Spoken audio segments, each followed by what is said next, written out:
Hello friends, welcome to the technical market wage channel. Friends, हमने कल भारतीय Airtel के बारे में वीडियो अपलोड किया था जो कि आप देख सकते हो। और अब भी हम जिस स्टॉक के बारे में डिस्कस करने वाले हैं उसके बारे में नॉर्मली कोई डिस्कस नहीं करता।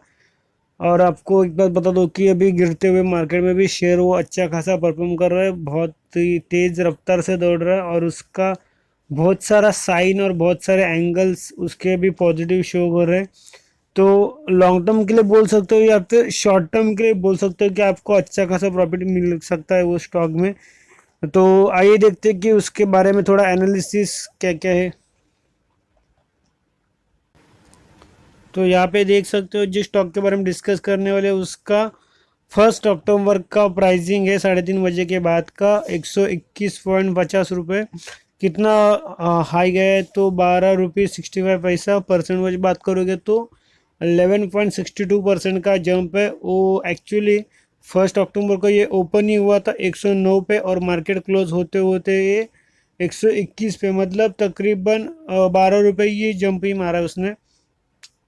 तो एक दिन में 11% का रिटर्न, मतलब गजब का रिटर्न होगा। इतना रिटर्न आपको कहाँ मिलता है? शेयर मार्केट में मिलता है, बाकी कहाँ है? कहीं नहीं मिलता इतना, इतने परसेंट में और इतना भारी भरकम रिटर्न।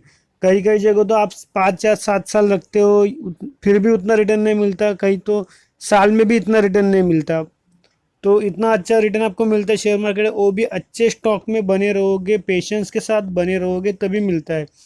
तो इसलिए मैं आपको हमेशा कहता हूँ कि अच्छे स्टॉक में बने रहो। अभी देखते हैं इसका 5 दिन का चार्ट क्या है। तो 5 दिन का चार्ट अवेलेबल नहीं है, ना ही 1 मंथ का है। तो अपन देखते हैं थोड़ा बाकी डाटा इसके बारे में। तो यहाँ पे हम आ गए एनएससी के ऑफिशियल साइट पे। यहाँ पे देख सकते हो गुजरात अंबुजा एक्सोर्ट लिमिटेड, जिसके बारे में हम डिस्कस कर रहे हैं। तो कंपनी का नाम तो हमने देख लिया और उसका प्राइसिंग देख लो। 1 अक्टूबर का थर्सडे का, आज 2 अक्टूबर है, महात्मा गांधी जयंती है, जिसकी वजह से मार्केट आज बंद है। और भी डायरेक्ट मार्केट ओपन होगा मंडे को, तो आपको पता ही ये सब, फिर भी एक बता रहा हूँ मैं। और यहाँ पे देख सकते हो उसका प्राइसिंग कितना जम मारा है तो 12 रुपये 65 पैसा।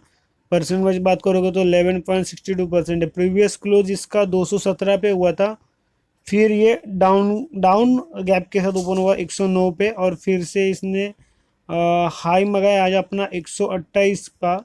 लो की बात करोगे तो 108 का लो है इसका, 108.20, और क्लोजिंग हुआ 121.35 पे। वही बात करो उसका 52 वीक हाई और लो की, वो भी देखना इंपॉर्टेंट है। फ्रेंड्स, ये जो स्टॉक है ये अपने 52 वीक हाई पे ट्रेड हुआ कल। कल के दिन ये अपने 52 वीक हाई, मतलब एक साल में जिसका उसका जो हाईएस्ट प्राइसिंग है एक साल का, वो हाईएस्ट प्राइसिंग उसका कल दर्ज हुआ है। वो भी देखो यहाँ पे लिखा है क्लियरली 1 अक्टूबर 2020 128 पे। 52 वीक लो की बात करोगे तो इसका 52 वीक लो कब हुआ है? 23 मार्च पे हुआ है और 42 रुपीज़ का हुआ है। तो 23 मार्च को, मतलब उस टाइम पे जस्ट लॉकडाउन लगा था, जस्ट अनाउंस ही हुआ था। मतलब मैं आपको हमेशा बोलता हूँ कि मोस्ट ऑफ द कंपनी का 52 वीक जो लो है वो इसी तारीख को लगा है, 20 क्या बोलते हैं 23। और तो मोस्ट ऑफ द कंपनी का, जैसे मैंने आपको बोला था कि लॉकडाउन के समय, मतलब 23 मार्च और 24 मार्च को ही 80% कंपनी का जो 52 वीक लो बना था, एज यूजल इस कंपनी का भी वैसे ही बना है। और अभी कंपनी अपना वो लो दर्ज करने के बाद, सपोज लो वो टाइम पे अगर किसी ने बाई किया रहेगा इस कंपनी को तो पैसा 3 गुना तो आराम से हो चुका है। 7 महीने में 3 गुना पैसा हुआ, मतलब कितनी अच्छी बात है, देख लो। और कितना गजब का रिटर्न है। तो इससे आप अंदाज़ा लगा सकते हो कि मार्केट में रिटर्न कैसा मिलता है और किस तरह से मिलता है। खाली आपको स्टॉक चुनना आना चाहिए, स्टॉक का सिलेक्शन आना चाहिए। और सिलेक्शन करने के लिए कुछ मेथड है, जैसे कि कंपनी का फंडामेंटल चेक करना, कंपनी का मैनेजमेंट चेक करना, कंपनी का ग्रोथ चेक करना, उसका चार्ट चेक करना कि वो पिछले 8-10 साल से कंपनी किस तरह से ये कर रही, अपना परफॉर्मेंस दे रही है। बाद में उसका बिजनेस चेक करना कि उसका जो बिजनेस है वो आगे जाके डेवलप होगा या फिर लॉस होगा। ऐसे 5-6 पैरामीटर है, उस 5-6 पैरामीटर से आप एनालिसिस करोगे तो आपको आराम से अच्छी कंपनी मिल जाएगी। और आप एनालिसिस करके उसमें इन्वेस्ट कर सकते हो।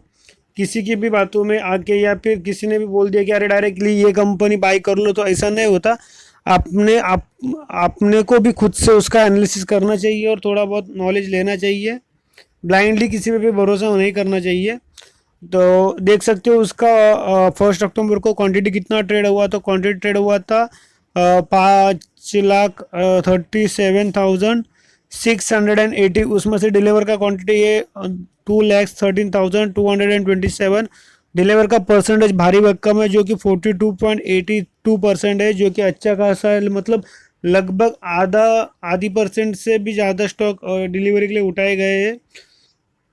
कंपनी का रिजल्ट देख लो, तो कंपनी का रिजल्ट की बात करोगे तो क्वार्टरली रिजल्ट थोड़ा कम लगा है। मतलब लास्ट क्वार्टर के हिसाब से इस क्वार्टर में, मतलब मार्च क्वार्टर के कंपैरिजन में जून क्वार्टर में थोड़ा लॉस दर्ज किया है, लेकिन कंपनी प्रॉफिट में है। कंपनी पूरी लॉस नहीं है, लेकिन जो प्रॉफिट है वो प्रॉफिट कम हुआ है। और शेयर होल्डिंग की बात करोगे तो यहाँ पे देख सकते हो, जो कि सबसे प्लस पॉइंट है कि प्रमोटर के पास 63% का प्रमोटर होल्डिंग है, 63.81। और उसमें से उन्होंने जून क्वार्टर में थोड़ा सा होल्डिंग बढ़ा दिया 0.01% का, लेकिन बढ़ाया है ना, वो भी प्लस साइन ही है। उसके बाद देखोगे तो पब्लिक के पास 36.90% है, जिसमें से 0.01% कम होके जून क्वार्टर में 36.18% हुआ है। और इस 36.18% में other parties, mutual fund, domestic institution और फॉरेन इंस्टीट्यूशन, इन 4 पार्टी का इंक्लूडेड उतना है। और अकेले प्रमोटर और प्रमोटर ग्रुप का 63% है। मतलब ये एक प्लस साइन है। कॉर्पोरेट एक्शन में कुछ है नहीं, क्योंकि कंपनी डिविडेंड तो नहीं दे रही है, ऐसा यहाँ पे तो दिख रहा है। यहाँ पे डाटा अपलोड नहीं हुआ, लेकिन मैं आपको दिखाऊंगा क्लियरली कि कंपनी डिविडेंड दे रही है या नहीं दे रही, क्योंकि हर एंगल से देखना जरूरी है।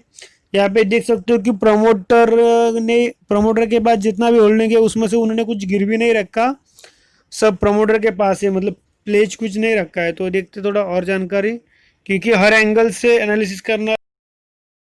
तो फ्रेंड्स यहाँ पे देख सकते हो मनी कंट्रोल की साइड पे भी गुजरात अंबुजा एक्सपोर्ट का बाइंग का रिकमेंडेशन 100% है। मैं आपको इस साइड पे इसलिए लेके आया हूँ ताकि हमको एक चीज़ और दिखानी है, जो कि काफ़ी इम्पोर्टेंट है। फ्रेंड्स यहाँ पे देख सकते हो कि उसका जो डिविडेंड है और बोनस बिजनेस वो भी देखना इम्पोर्टेंट है।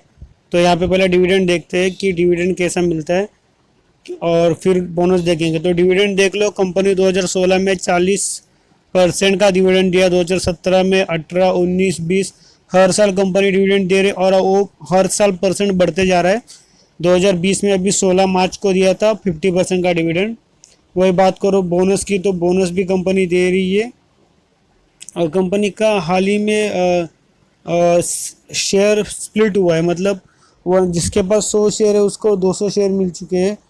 तो उसके वजह से आज के दिन मीन्स 1 अक्टूबर को उसका प्राइसिंग आप देखोगे, आपके वॉच लिस्ट में रहेगा। तो अगर नहीं रहेगा तो भी कि कुछ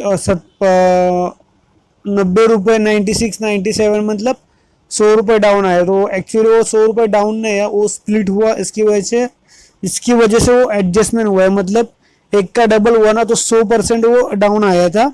बट 100% डाउन आने की मतलब वो 100 रुपये लॉस था। तो आपको दिखते समय ऐसा दिखेगा कि वो 100 रुपये लॉस है, लेकिन वो 100 रुपये का लॉस नहीं, वो स्प्लिट हुआ। इसकी वजह से वो 50% डाउन दिखा रहा है। इसकी वजह से वो 100 रुपये का लॉस है। बट शेयर आज 12-13 रुपये भागा ना, इसकी वजह से वो कवर होकर 96 रुपये का लॉस दिखाएगा। लेकिन एक्चुअली वो लॉस है नहीं, वो डिविडेंड मतलब स्प्लिट हुआ ना, तो स्प्लिट होने की वजह से वो एडजस्टमेंट हुआ है। उसकी वजह से वो डाउनग्रेड दिखा, मतलब लॉस दिखा रहा है। एक्चुअली वो लॉस है नहीं। तो ये बात आपको कंफर्मली बतानी थी, इसकी वजह से मैं ये बीच में थोड़ा सा एक छोटा सा अपडेशन दे रहा हूँ उसका। तो बाकी वीडियो कंटिन्यू करते हैं। गुजरात अंबुजा एक्सोड, जो कि एक कंज्यूमर स्टेपल कंपनी है, कंज्यूमर नीड ये करती है, जिसका प्राइसिंग देख सकते हो, जो कि मैंने आपको दिखाया। अभी बार बार वही बोल के वीडियो लंबा करने का कुछ ये नहीं, मतलब नहीं है। तो यहाँ पे देख सकते हो उसका intrinsic value current price is less than intrinsic value, मतलब अभी जो इसका करंट प्राइस है वो उसके इंट्रिंसिक वैल्यू से अभी भी कम है। रिटर्न की बात करोगे तो इसका रिटर्न एफडी से अभी भी अच्छा ही रिटर्न है। डिविडेंड रिटर्न की बात करोगे तो स्टॉक ऑफर गुड डिविडेंड, मतलब डिविडेंड दे रहा है, जो कि एनएससी के साइड पे हमें अपडेट नहीं दिखा। अपडेट मतलब मीन्स वहाँ पे शो नहीं हुआ, इसका मतलब कंपनी डिविडेंड दे रही है। एंट्री पॉइंट की बात करोगे तो अब इसका एंट्री पॉइंट सही है, नो रेड फ्लैग से। उसका पी की बात करोगे तो तकरीबन काफ़ी डिसेंट पी है, जो कि 9.5 है। और 10 के आसपास का जो पी रहता है वो डिसेंट पी रहता है। 25 के ऊपर जो पी रहता है वो हाई पी रहता है। तो उसका पी काफ़ी डिसेंट है। उसके सेक्टर का पी 42.47 है, जो कि ज़्यादा है, लेकिन सेक्टर का पी है ना, उसको हम कुछ ये नहीं कर सकते। उसके बाद उसका बाइंग का रिकमेंडेशन अभी भी 100% ही है, जो कि और एक साइन है, पॉजिटिव साइन है इन्वेस्टर के लिए।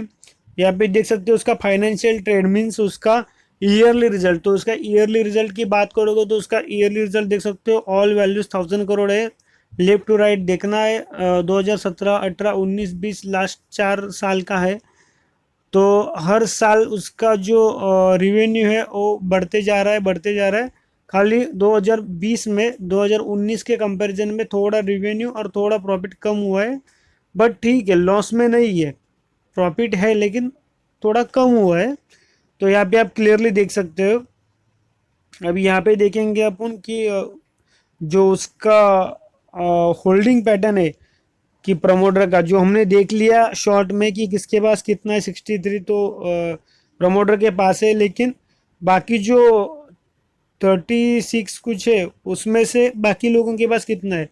तो यहाँ पे क्लियरली देख सकते हो, डायरेक्ट मैं आपको चार्ट दिखाता हूँ। प्रमोटर के पास 63.81 है, जो कि उन्होंने बढ़ाया और लास्ट 3 क्वार्टर से अपना होल्डिंग बढ़ाते आ रहे। लास्ट 3 क्वार्टर से बढ़ा रहे, मतलब उनको पता है कि अपना कंपनी अच्छा परफॉर्म करने वाला है। म्यूचुअल के फंड के पास है लेकिन 0.26% है, जो कि कुछ खास नहीं है। तो एक बात करो डोमेस्टिक की, तो डोमेस्टिक के पास 0.62 है, और उन्होंने लास्ट क्वार्टर के कंपैरिजन में अपना होल्डिंग एक क्वार्टर में बढ़ा है, जो अच्छी बात है। उनके पास 0.62% है। और फॉरेन इंस्टीट्यूशन के पास 0.43% है, जो कि ठीक ठाक ही है। उन्होंने थोड़ा सा 0.11% अपना होल्डिंग कम किया है।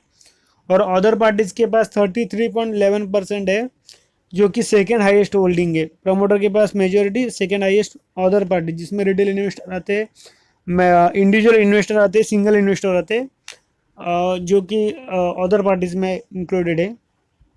तो ये है अंबुजा, गुजरात अंबुजा एक्सपोर्ट लिमिटेड के बारे में थोड़ा देखते जानकारी।